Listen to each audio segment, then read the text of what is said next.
Xudo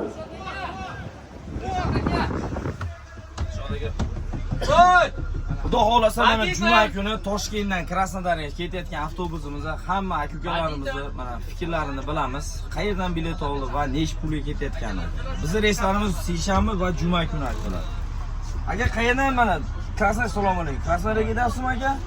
Volgograd. Endi yo'lga tushib qolasiz. Reyslar Toshkentdan, Krasnodardan Volgograd. Akamiz so'radi, fikrini. Aka assalomu alaykum. Yaxshimisiz? Avtobus yo'qdimi? Bo'ladi, yaxshi. Qayerdansiz?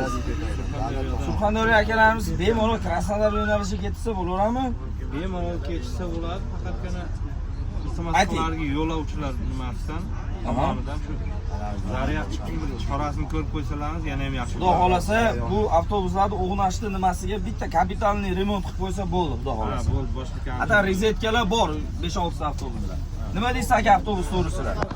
Bemalol ishonib, bemalol davlat avtobusiga kelib ketsa bo'laveradi. Oldin endi aka Qozog'istonga o't, Kutubol, Zadeshga bo'lardi. Kim yurgan oldin Krasnodar yo'nalishiga? Bu hamma birinchi marta ketyaptimi?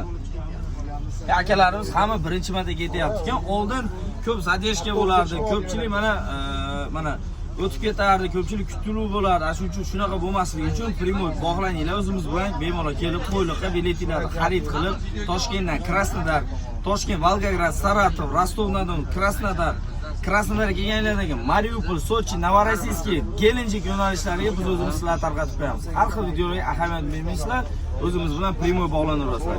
Imенно Mariupolga ishonmanglar, primoy degan akalarimiz.